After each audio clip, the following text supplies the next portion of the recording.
Man apkārt ir ļoti daudz cilvēki, kuri ar organisma attīrīšanu ir tik daudz ko uzlabojuši savā dzīvē, un es gribu ar to visu padalīties, jo varbūt kādam tas ir tāds, tiešām pēdējais salmiņš pie kā pieķerties. Un tu arī ļoti uzlaboji savu pašsajūtu un savu veselību un vispār savu dzīves kvalitāti ar šo organismu attīrīšanu. Pastāstīji savu rezultātu, savu pieredzi. Jā, no organisma attīrīšanu es uzsāku pirms 4 gadiem pirmo reizi, un es īstenībā vispār neko negaidīju. Man likās, man bija 0 ekspektācijas. Es domāju, ka no organisma attīrīšana tas ir vairāk kā, nezinu, vienkārši tīrāk ēst un, tiešām neko vispār negaidīju. Bet tas, kas man atrisinājās, tā bija ļoti liela problēma man jau no bērnības, tā bija anēmija.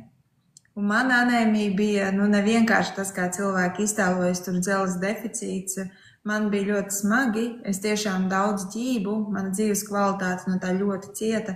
Es atceros, kad es jau ģību, kad es gāju bērndārzā. Mamma man vienmēr ķēra, kad pina man bīzes. Tad skolā 1. septembris tas bija tā kā 100% vienmēr noģību. Un, protams, sabiedriskajā transportā, visur, kur mazāk skābeklis, tur es vienmēr noģību. Un es kaut kā biju iemācījusies ar to sadzīvot. Un tad, kad man bija 19, 20 gadi, man šīs laikmes palika vēl spēcīgākas. Un es domāju, ka man ir sākusies epilepsija, jo tās nebija vairs vienkārši, kad es noģībstu un tad es ātri atjēdzos, bet bija jau, tiešām es domāju, ka tā ir epilepsija. Bet aizjot pie ārsta, ārsts teica, ka tas ir dēļ kritiski zemā hemoglobīna līmeņa. Un, protams, es darīju visu, ko man ārsta teica. Es lietoju dzelzs preparātus, es ēdu vairāk gaļu, man teica, ka man jāēd vairāk gaļu, un es tiešām darīju visu, ko man lika. Bet tas dzelzs, viņš jau neturējās. Es viņu dabūju čuķi uz augšu, un viņš vienkārši atkal gāzās lejā. Un es nevarēju saprast, kur tā problēma. Un neviens ārsts man arī nestāstīja, kur tā problēma. Un es arī nejautāju, jo es tā kā eju, jā, dzelzs ir zemes, tā tad vajag dzelzi. Tu pat nedomā, ka tur varētu būt apakšā kaut kāda dziļāka problēma. Vienkārši liekas, tā ir kaut kāda īpatnība. Vai tur mammai bija zemes dzelzs, tur vecmāmiņai, vai pēc tam tas tā kā pārgāja, vairs nebija tāda problēma. To likās, ka tas kaut kad pāries. Bet nevienam ģimenē nebija tik traki, kā man bija. Ne mammai, ne vecmāmiņai. Un tad es varu pateikt to, ka pēdējo reizi es ģību 2 nedēļas pirms es pirmo reizi uzsāku organismu attīrīšanu. Un ar to arī viss beidzās. Un man šīs organismu attīrīšanas, šīs ģībšanas laikmes ļoti paņēma manus resursus.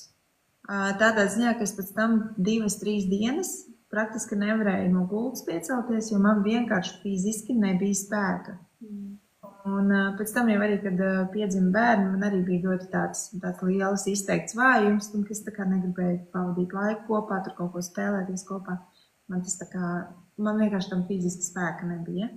Tagad ir ikdienā vispār ļoti traki, ka tev visu laiku jārēķinās ar to, ka tev tās 2 dienas būs tas nespēks. Ja kā vispār to var apvienot ar darbu un arī grūtniecībā jau parasti tā ir samazinās tas hemoglobīna līmenis. Parasti grūtniecēm izrakst vēl papildus tos dzelzs preparātus.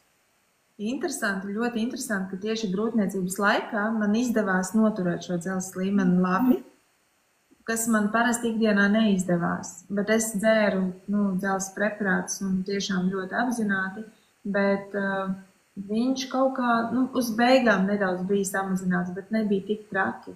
Par ko es arī brīnos, un es nezinu, kāpēc tā bija. Godīgi. Es arī tagad visums sargāja mazulīšus. Jā, jo tiešām ir dzirdēti ļoti tādi drausmīgi stāsti, kas var notikt, bet man kaut kā paveicās šajā ziņā. Jo man tieši dēļ tā arī ļoti skatījās, lai man tas dzelzs līmenis nekur nekrīt, jo tā tendence tāda ir. Bet ar darbu savienot, bija dienas, kas vienkārši negāja uz darbu. Es nevarēju vienkārši aiziet. Man arī bija tādas dienas, kad es jutos slikti. Es tā kā varēju prognozēt, ka es tajā dienā, kaķis staigā, es viņu nocošu. Viņš zina, ka uz galda nevar, bet viņam patīk uzlīst. Ceļš, kad redz, ka es esmu aizņemta. Viņu nebakstīsi. Jā, man ūdens glāzi jau gribēja pacienāties un tā. Un, jā, bija tādas dienas, kad es jūtu, kad es tajā dienā varētu noģībt, bet nu, es citreiz tā kā mēģināju, domāju, nu labi, es aizbraukšu uz to darbu, ja man būs slikti, es braukšu mājās. Un tad vienkārši līdz tam darbam neaizbraukšu. Es atceros pēdējo reizi, kad es tramvajā vienkārši noģību, sasitu galvu, pēc tam es izkāpu pieturā, un tu saproti, ka tu nezini, kā aizbrauks mājās, jo vienkārši nav spēka. Dzīves kvalitāte bija ļoti ietekmēta. Man nekad nebija ideāla asinsaina. Man pirmo reizi dzīvē ideāla asinsaina bija pēc organisma attīrīšanas. Es nodevu asinsainu un man ir ideāli. Nu, man arī holesterīns bija paaugstināts 30 gados, un pēc attīrīšanās arī tas normalizējās. Jā, tā kā, tas man bija liels pārsteigums. Tu teici, ka tu neko negaidīji, bet tu uzsāki organismu attīrīšanas, bet tu jau viņu tāpatās uzsāki ar domu par anēmiju, vai kāpēc tu uzsāki? Kā tu vispār, kāda tev bija tā doma pamēģināt attīrīt organismu? Man bija izteiktas ādas problēmas. Tas tagad es varu bez kosmētikas tur konsultēt klientus, iziet laivā, aizbraukt uz veikalu, bet tad es nevarēju. Man izteikti šeit bija tādas lielas pumpas, te bija lielas pumpas uz kaklu, te bija lielas pumpas un kārpas, uz kakla vēl bija kārpas. Un es tā kā vairāk uz to domāju, nu, kad es varētu varbūt sakārtot savu ādas stāvokli. Bet arī, nu, es tā kā biju mēģinājusi detoksificēties ar uzturu. Es to biju mēģinājusi, bet ko es ar to visu panācu? Es panācu to, ka man bija vēl lielāks dzelzs deficīts, jo tajā laikā, kad tu ej detoks, tad tu ņem ārā gaļu un piena produktus, tad tev paliek principā tāds veģetārs, viegls uzturs, ja principā augļi un dārzeņi. Un mēnešu laikā mans stāvoklis vēl vairāk pasliktinājās. Jā, bet nekas no tā nelīdzēja ne manai sejas ādai, ne manai pašsajūtai, ne enerģijai. Es nebiju no tiem cilvēkiem, kurš tur padzer sulas vai pasēž uz dārziņiem un augļiem un ir vairāk enerģija. Tas nebija par mani viennozīmīgi. Un tas, laikam, bija tas, jā, tā sejas āda, jo, nu, es bez kosmetikas jau vairs ārā no mājas negāju vispār. Un cik ilgā laikā tu sajūti tos uzlabojumus? Katram ir savs tāds, ja, kad viņš sajūt tos pirmos uzlabojumus, bet tev tā āda no viena attīrīšanās kursa uzlabojās? Āda paņēma visvairāk laika, bet tur ir baigi interesanti, jo tur tas progress viņš visu laiku bija, bet es viņu pati neredzēju. Man bija tā, ka pirmo mēnesi tīrījos, un man pateica, tev ir jāuztais bildes, es uztaisīju bildes, un es sēžu, un pagājuši kaut kādas nepilnas 4 nedēļas, vēl pirmais mēnesis nebija pabeigts, un es sēžu tāda bāc, es tā gribu, lai man beidzot tās pumpas nav, kāpēc man viņas ir, es tīros, un nekas vispār nemainās, tur pat sāsinājumi bija un tā, un es vienkārši atkal sevi nofotografēju, un saliku kolāžā, kā bija un kā ir, un es skatos, bāc, ir tik daudz labāk, bet reāli man liekas, ka nav uzlabojumi. Un tad pēc tam, protams, arī tālāk ejot antiparazdaru, man atkal bija sāsinājumi. Es ļoti, ļoti sejas ādu sasaistu ar bioplēvi. Es domāju, vai tavi sekotāji zina par šo bioplēvi, par šo zarnu traktu attīrīšanu, par dziļo zarnu traktu attīrīšanu. Bet bija tā, ka man tas paņēma gadu, 3 pilnas organisma attīrīšanās reizes. Un tad es varēju pateikt, ka jā, tagad es esmu apmierināta ar savu ādas stāvokli.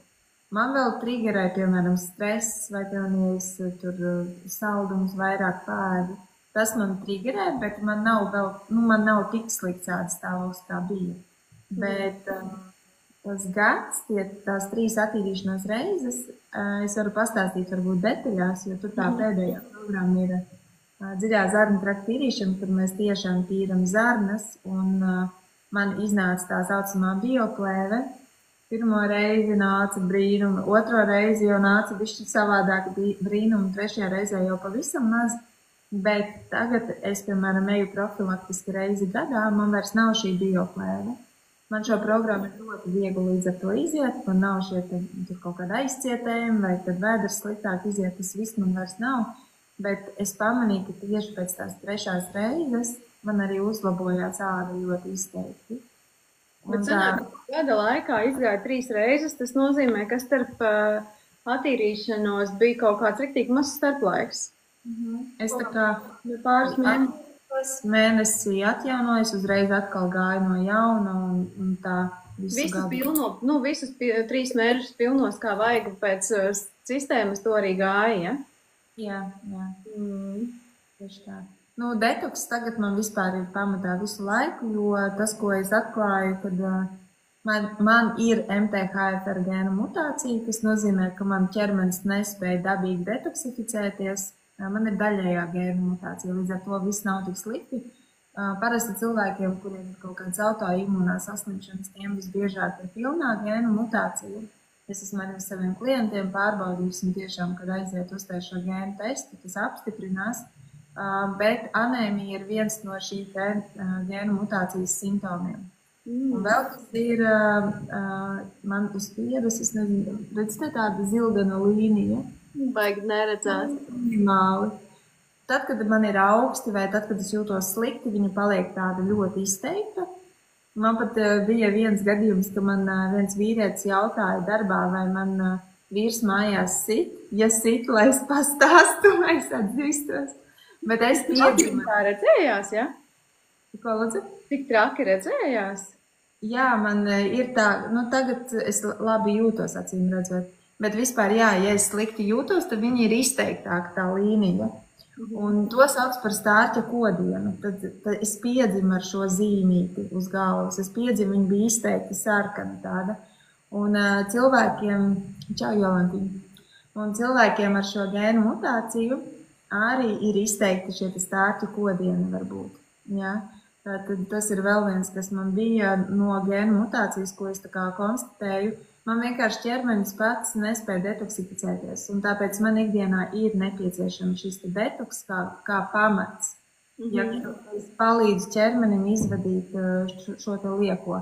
Un interesanti ir tas, ka testus taisa nedaudz cilvēki, jo medicīnā daudz ko uzskata, ka tas vai nu nav vajadzīgs, vai taisa tikai to, kur ir medikamenti, ja kur viņi var kaut kā palīdzēt.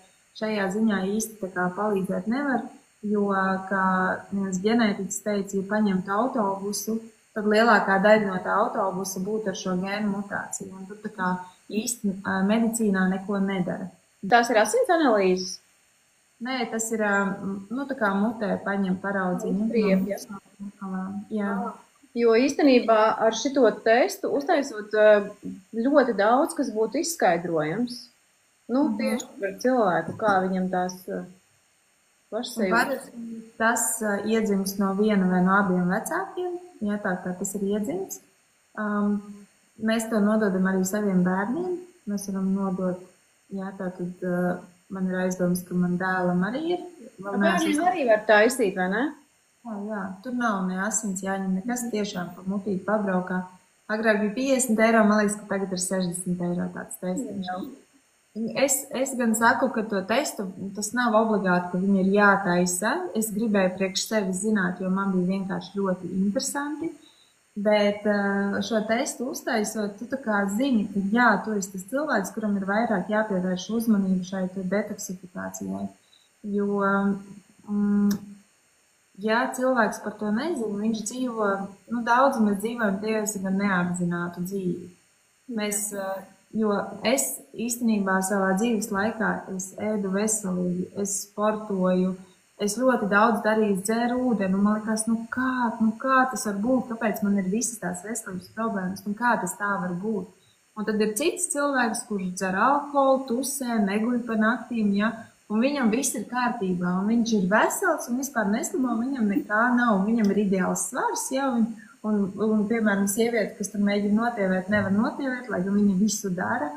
Un tad liekas, kāpēc tā, bet īstenībā apakšā ir tas, ka viņam organisms spēj detoksificēties, tātad izvadīt visus mēslus mierīgi, viņam tik padod, bet mans ķermenis to vienkārši nespēja. Un tad tas ir superīgs instruments, ja tu to zini, ka tavu ķermeni vajag atbalstīt pirmkārt, jau pirmais, ko mēs darām, mēs izskaužam visu toksisko, kas ir mums apkārt, ēdienas tajā skaitā. Tātad mēs skatāmies, ko mēs liekam mutē, ko mēs dzeram. Alkoholam sakam nē, vēlams kafijai arī nē, daudz kolas, spraitus un visus šitos galīgi nē, ja fast foodus arī nē, saldumus nē. Kā daudz saka, kad tad mēs baudīsim dzīvi, jābauda taču dzīvi, bet runa jau iet, kā tu baudīsi dzīvi, ja tev nebūs tā dzīves kvalitāte. Ja tu būsi slims un nevesels, tad jau arī tu dzīvi nevari baudīt. Un tas mērķis ir pēc iespējas ilgāk, lai mēs varētu baudīt to dzīvi. Un, protams, ir jāskatās kosmētika, visu, ko mēs liekam uz ķermeni, tas arī uzsūcās, un tā arī ir intoksikācija. Vakar tieši runāju ar klientu, kurai metās padusēs limfmezgli, tā kā iekaist, veidojas tādi kā bumbulīši. Un es viņai pastāstīju par šiem te dezodorantiem, kas satur alumīniju, un cilvēks to pat nebija nereiz dzirdējis. Viņai tas bija vispār tāds jaunatklājums un pilnīgs pārsteigums, un tad tu saproti, ja cilvēki pat tādas lietas nezina, tas it kā liekas diezgan jau zinām informācija. Un cilvēki ļoti daudz ko nezina, ko viņi ikdienā dara. Tie paši veļas kopšanas līdzekļi, mājas kopšanas līdzekļi. Jā, tā kā mums ir jāskatās absolūti viss. Tas būtu jādara visiem cilvēkiem, bet cilvēkiem ar šo gēnu mutāciju tas ir īpaši svarīgi. Vēl kas ir īpaši svarīgi, tā saucamā sarkano gaismu terapija, ka mēs no rīta, mums gan ar to sauli ir, kā ir, es tagad skatos arī no sauli, no rīta, kad ir tā saulēkts un vakarā, kad ir saulriets, tā ir tā sarkanā gaisma, kad mums ir jāiet. Un tas ir tas, kas mums ir vajadzīgs ķermenim. Sarkanā gaisma mūs dziedē. Jā, tā kā pavēršana pie cilnišonas. Tā kā tas ir vēl kaut kas, ko var darīt. Un, un tā informācija ir nākusi pie maniem un arī par to pašu anēmiju. Es esmu ļoti daudz ko atklājusi, ko man neviens ārsts nestāstīja, ko es esmu uzzinājusi tieši pati, lasot, meklējot kaut kādus zinātniskos rakstus un pētījumus un vēl kaut ko. Un tad kā izrādās, ka tā problēma varbūt jau nav tajā, ka tu dzer vai nedzer to dzelzi, bet vai viņš uzsūcās, vai viņš neuzsūcās, un ja viņš uzsūcās, tad kur viņš vispār paliek, kāpēc viņš tā kā pazūd. Jo menšreiz ir visām sievietēm, bet kāpēc vienai tā kā tas dzelzs nav tā kritiski zems, bet vienai ir. Tā kā, kur ir tas iemesls? Un tad viens ir, protams, tas, ko es arī klientos ļoti redzu, kad tiek izrakstīti kuņģa skābes pazeminošie medikamenti, kas, manuprāt, vispār, ja jums kāds izraksta kuņģa skābu pazeminošos medikamentus, es ieteiktu doties uz stacionāru un veikt pH metriju, tas ir 24 stundu laikā, mēra šo kuņģa skābi, lai noteiktu, vai viņa tiešām ir paaugstināta. Jo, kā izrādās, 98% gadījumu šī kuņģa skābe nav paaugstināta, bet viņa pazemināta. Un simptomi ir precīzi tādi paši, kā ja viņa būtu paaugstināta. Tātad kuņģa dedzināšana var būt arī tad, ja kuņģa skābe ir pazemināta. Un ja kuņģa skābe ir pazemināta, tad dzelzs nevar uzsūkties. Olbaltumvielas arī nevar uzsūkties. Olbaltumvielas ir kā mašīnīte, kurā sasēžas dzelzs un tiek nogādāts uz šūnām. Ja? Un ja neviens ne otrs neuzsūc, tad jau tur nekāda uzsūkšanās nenotiek. Un es pat esmu dzirdējusi ļoti bieži, kad sākas tieši dzelzs deficīts, tad, kad sāk izrakstīt šos visus omeprazolus, kuņģa skābu pazeminošos medikamentus, pēc tam ir dzelzs pazemināts. Tātad tas medikaments pazemina kuņģa skābi, kas pēc tam izraisa dzelzs deficītu. Tāpēc esmu ļoti pret šiem medikamentiem, un tur ir jāskatās dziļāk, kas ir par problēmu, kāpēc ir šī kuņģa dedzināšana. Un tas ir jārisina, tas ir viens. Un otrs, tā ir, protams, parazitoze, mūsu mīļā parazitoze. Viens tas, ko cilvēki zina, es pieļauju, ka varbūt zina, varbūt nezina, bet ir parazīti, kuri tiešām sūt šīs te asinis un pārtiek no tām, bet ir tāds parazīts, par kuru es vispār nebiju iedomājusies, kā sēnīte. Un kā izrādās, tad sēnītei garšo dzelzs organismā. Un, ja cilvēkam ir pārāk daudz šī sēnīte, kandida, tad viņa vienkārši apēd to visu labumiņu. Un es vēl tieši domāju par to, man nebija nekādas sēnišu pazīmes. Man nebija ne nagu sēne, ne piena sēne, ne tur kaut kādas sniedzoša pleķi, ne blaugsnes. Tā kā man nebija vispār nekas. Vienīgais man bija tā mēle baltā, man bija tā kontinentālā mēle saucās. Tagad man viņa visa ir vienmērīga, bet tad viņa man bija tāda raiba, tā kā tāds globus. Un es atceros, to sauc par kontinentālo mēli. Bet es nesapratu, ka tas arī ir saistīts ar sēnīti. Tā kā es tikko atcerējos, jā, man bija viens tāds sēnīšu simptoms, ko es pati nesaistīju ar sēnīti. Un tad, kad es gāju attīrīšanās, tad man bija sācinājumi, un man uz muguras lejasdaļas metās sausi miezoši pleķi, te uz rokām tādi mazi pleķīši, ja. Un tas ir, kad sēnītes sāk iet bojā, viņa rada ļoti toksisku vidi, un šie toksīni rada šo niezi, jā, uz ādas, tad parādījās šī nieze. Pēc tam jau pētot vēl dziļāk, izrādās, ka tur ir vēl dziļāk tas viss, kad Eiropiešiem ir tāda problēma, kad, ja mēs paņemam 10 cilvēkus, tad 9 no 10 būs paaugstināts smago metālu līmenis organismā. Un Eiropiešiem tā ir liela problēma, dēļ krāna ūdens jau no pirmām kārtām, lai gan daudz, tā kā saka, tur Latvijā ir tur pats tīrākais ūdens. Liela daļa dzer no krāna ūdeni, jo saka, mums viss ir pārbaudīts, mēs drīkstam dzert, viss kārtībā. Jā. Bet patiesībā tur ir tiešām smagie metāli, un mēs viņu uzņemam arī citos veidos. Arī medikamenti satur smagos metālus, arī matu krāsošanu, kāpēc es vairs nekrāsoju matus. Es sapratu, kad man pēc matu krāsošanas ir izsitumi. Es nokrāsoju matus, man kaut kāda izsituma parādās. Es sapratu, nē, laikam, kad pietiek. Un tad, kad organismā ir daudz smagie metāli, organisms dabīgi ļauj savairoties sēnītei organismā. Jo sēnīte savā veidā varētu teikt, ka apēd, tādā vienkāršā valodā apēd šos smagos metālus. Un tad, kad šī sēnīte ir apēdus šos smagos metālus, ir tāda kā bioplēva izveidota, jā, ap šiem smagiem metāliem, tad īstenībā tad ir grūtāk atbrīvoties gan no sēnītes, gan no smagiem metāliem.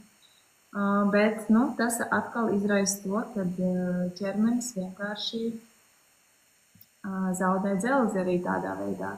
Šī sēnīte apēd arī dzelzs rezerves. Lūk, un tas man bija kaut kas tāds pilnīgi jauns. Es sapratu, ka atkal jau viss sāks ar to gremošanas sistēmu, vai ne? Jo, ja jau tā gremošanas sistēma funkcionē kā nākas, tad ne tā sēnīte būs pārlieku daudz ķermenī, ne tie patogēni. Dzelzs labi uzsūksies, viss būs kārtībā, bet te ir tas, ka viss mūsu skaistums nāk no gremošanas sistēmas. Akne ir mūsu skaistuma jaunības karaliene. Vēl daudziem, kuriem ir dzelzs trūkums, man šī problēma nebija, bet es zinu, ka daudziem ir, kad mati ļoti krīt ārā, tā ka ļoti. Un tas arī redzi saistīts ar to kuņģa skābi, jo, ja olbaltumvielas neuzsūcās, kas ir kā pamatmateriāls, no kā tie mati tiek būvēti, un tas pats dzelzs. Un vēl es esmu dzirdējusi, ka neiesaka sākt attīrīšanos, ja tur ir dzelzs pazemināts. Bet es uzskatu, ka katrs gadījums jāskatās individuāli, un ja ir tāds gadījums kā es, un es tagad dzeršu dzelzi un barošu savu sēnīti ar domu, ka es tagad pacelšu dzelzi un tad es attīrīšos, īsti arī, es uzskatu, ka varbūt nav īsti pareizi, kad labāk ir tad, to mēnesi divus tā kā paciesties, attīrīties, un tad es dodu atkal to dzelzi ķermenim, un tas viss nostabilizēsies daudz labāk. Bet tad, kad tu sāki šo attīrīšanās kursu saistībā ar to anēmiju, jūti kaut kādu tā kā sliktākas sajūtas, kad tu saki paciesties? Nelietot dzelzs preparāts, paciesties, attīrīties, bet tev tā bija baigi jāciešās, vai tev viss kaut kā tā viegli bija? Nē, man tieši parādījās vairāk enerģija, es uzreiz sajūtos labāk. Un es saku neģību, ja tā es, piemēram, varēju noģībt 2 reizes, 3 reizes mēnesī, tad es kā sāku jau to pirmo detoksifikācijas mēnesi, es jau vairs neģību. Man bija vairāk enerģija, man uzlabojās redze. Tas bija pats pirmais, es atceros, uz 3. dienā mammai zvanīju, es saku, mammu, es nesaprotu, ir sajūta, tā kā, tāds aizskariņš ir noņemts nost, un tu tagad redzi, un tu tāds, wow, cik tā ir skaisti, tāds, wow. Un galvenais, kad redzi, man bija labi, es gāju pie ārsta, acu ārsta, jo es ievēroju to, kad es no rītiem braucu meiti vedu uz skolu, un es redzēju, ka es tālumā neredzu mežu. Viņš tā kā tāds miglā, un man tā kā jāiesprings, lai es tur redzētu. Tā jau nav tu ko redzēt, bet tu saproti, ka tu slikti redzi tālumā. Un atsvērs teica, ka man ir ļoti laba redze. Man brilles nevajag, bet manam vecumam tā var būt, kad nu, tālumā sāk sliktāk redzēt un ir kaut kāda tā kā migliņa. Tad tas ir normāli. Bet sākot tiešām dzert dzīvu ūdeni un sākot detoksifikāciju, man jau 3. dienā, es staigāju un priecājos. Man mamma uzreiz, es arī gribu. Man arī vajag. Tā kā tieši tā tas arī izstrādā. Baigi forši. Kā tevai mammai bija pirmie rezultāti, par ko viņa sapriecājās? Man mammai bija vispār interesanta situācija. Viņai bērnībā 18 gadu vecumā bija dzeltenā slimība, hepatīts. Es tagad neatceros, man liekas, ka C hepatīts, bet nu, es neatceros precīzi, bet dzeltenā slimība. Un tad, kad viņai izslimoja, viņai bija novaināts saknes. Protams, saknu rādītāji bija ok, tur nekas tāds slikts nebija, bet kā viņai tas izpaudās, viņai bija migrēna, tā kā ļoti bieži, bet viņa ļoti izteikti, tā ka viņa nevarēja uz darbu iet, viņai taisīja aizturas ciet, gāja gulēt, tā ka viss traucē. Un viņai asinsspiediens lēkā, viņai bija augsts asinsspiediens. Īpaši, ja ir vēl kaut kāds stress, tad tas spiediens bija augšā. Tas točno, ko es atceros, bet viņai bija daudz vis kaut kas, protams. Bet tas ir tie 2, ko es tā ļoti konkrēti atceros.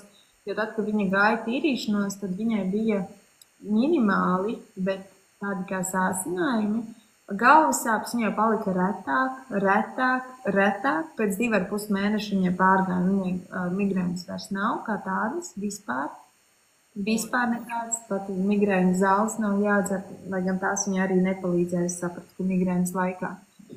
Un ar spiedienu bija interesanti, jo viņa ņēma to plusu paku, ja, kur ir tas asinsvadu attīrošais produkts. Un acīm redzot, viņš ļoti labi savu darbiņu veica, un viņai tas spiediens sāka lēkāt. Tad viņš bija ļoti augsts, tad viņš bija pazemināts, tad viņš atkal bija augsts. Un es atceros, ka toreiz viņa teica, ka viņai ir sajūta, ka viņai jūt, ka viņai asinsvadi tā kā knibinās, tā kaut kas tur kustās, kaut kas tur notiek. Un es viņai saku, mamma, klausies, vai neriskē, varbūt nevajag, varbūt paņem nost, ja, to pentakānu, lai nav tā, kad mēs te kaut ko, viņa saka, nē, es gribu, es jūtu, ka tas strādā, tas tīra, tas taču ir process. Un, ja tas būtu, pieņemsim, kāds klients, tad es tā kā teiktu, paņem pauzīt, atpūties un pēc tam turpināsim, bet mana mamma gribēja turpināt. Un jā, un viņai tā, es arī neatceros precīzi, cik ilgs laiks pagāja, 1,5, varbūt 2 mēneši, un viņai nostabilizējās spiediens, un viņa atteicās pilnībā no spiediena zālēm. Viņa vairs nelieto. Viņa vispār viņas vairs nelieto. Un tas bija tāds wow. Un tagad es arī skatos uz klientiem. Man ir 84 gadus veca sieviete, kura nokāpa arī. Viņai bija holesterīnam, asins šķidrinošiem, viņai bija asinsspiediena zāles. Viņa pilnīgi visus medikamentus pārstāv lietot. Jā. Sanita, tu ļoti bieži piemini savus klientus, tāpēc es tev pajautāšu arī tādu jautājumu, ko es parasti jautāju saviem viesiem. Kurā brīdī tu saskatīji šo iespēju, ka tu vari darboties kā veselības trenere un palīdzēt citiem cilvēkiem? Es principā, tad, kad jau es biju pabeigusi 3. mēnesi attīrīšanos, tad es sapratu, bāc, tik fantastisks produkts. Par to ir jāzina visiem. Un es ļoti daudz tiešām interesējos un lasīju. Principā informācija, ko es meklēju, bija, lai apstiprinātu sev, ka tas nestrādā. Un visu laiku, kad tu sāc meklēt informāciju un tev sāk nākt, ka tas strādā, ka tas ir tieši tas, kas ir vajadzīgs, un tad tu aizies kaut kādu kursu un tur tas apstiprinās, un aiziet tur un tur tas apstiprinās. Un pētījums tāds un raksts šitāds, un, protams, ja mēs runājam par vairāk tādiem neatkarīgiem pētījumiem, nevis farmas uzpirktajiem. Un tu vienkārši saproti, bāc, tik superīgs produkts. Un man ļoti patika, kā citi strādāja, ka tik daudz zina. Un man likās, kā var tik daudz zināt. Kā var visus tos produktus zināt. Un man likās, tas tā, es arī tā gribu. Un es pat nezinu, kā tas īsti sākas, bet tas tā pakāpeniski. Sākumā skatījos lekcijas, pēc tam man laikam palūdzu dalīties ar rezultātu, es pieļauju, pēc tam kaut ko jau pati sāku mazas tēmiņas ņemt un kaut kā tā pamazām. Bet es darbojos vairāk caur sociāliem tīkliem. Es ievēroju, ka tas ļoti labi strādā, jā, un cilvēkiem, lai to informāciju pienestu. Jā, tīri tas pēc attīrīšanās, jo es biju vienmēr tādā kā sevis meklējumos. Es gribēju savu uzņēmumu, savu biznesu, kur es varu neatkarīgi no vīra attīstīties, ja kad mums ir katram savs, un kas teikt, tas ir mans bērniņš, tas nav mūsu, tas ir mans. Man to ļoti gribējās, un man bija daudz biznesa idejas, un rēķināju un skaitīju, vāc, tik daudz jāiegulda, un kad tas vispār atmaksāsies, jo savs biznes tas ir ļoti liels izmaksas īstenībā. Un tad es sapratu, ka tev īstenībā nav nekas jāiegulda. Vispār nekas. Tie ir tavs laiks informēt cilvēkus, strādāt ar cilvēkiem, tu atdod savu laiku, bet tu kā finansiāli nav šie ieguldījumi. Tīri savā veselībā, ja tu vēlies būt vesels, profilaktiski attīrīt savu ķermeni. Jā, bet ja tu vienreiz to esi izbaudījis, sajūtis, tad tas jau ir tā kā, tāpat uz tavu dzīvi visu laiku paliek. Tā kā dušā iet katru dienu. Jā. Tieši šodien klausījos par detoks programmu vienu lekciju, ko tieši tāda aktere, kas salika kopā to detoks, viņa tieši stāstīja, ka tas ir tāds iekšējais spā. Jā, tieši tā arī es tā jūtu. Ja kādam interesē organisma attīrīšana, tad var rakstīt man vai Sanitai. Es gribēju pateikt lielu paldies, ka tu uzaicināji, jo man liekas, katra tāda laiva saruna ir ļoti, ļoti vērtīga, kad cilvēks var pastāstīt par savu pieredzi, ja kā viņi ir bijis. Es jau skatījos, tev ir tur pilns vienkārši ar laivas šitām te saruniņām. Tā kā noteikti izmantojiet un paskatieties, jo katram šī pieredze ir pilnīgi savādāk. Un attīroties, mēs nekad nezinām, kāds būs rezultāts. To vienkārši nav iespējams prognozēt, jo ķermenis pats izlems, kas viņam ir svarīgi.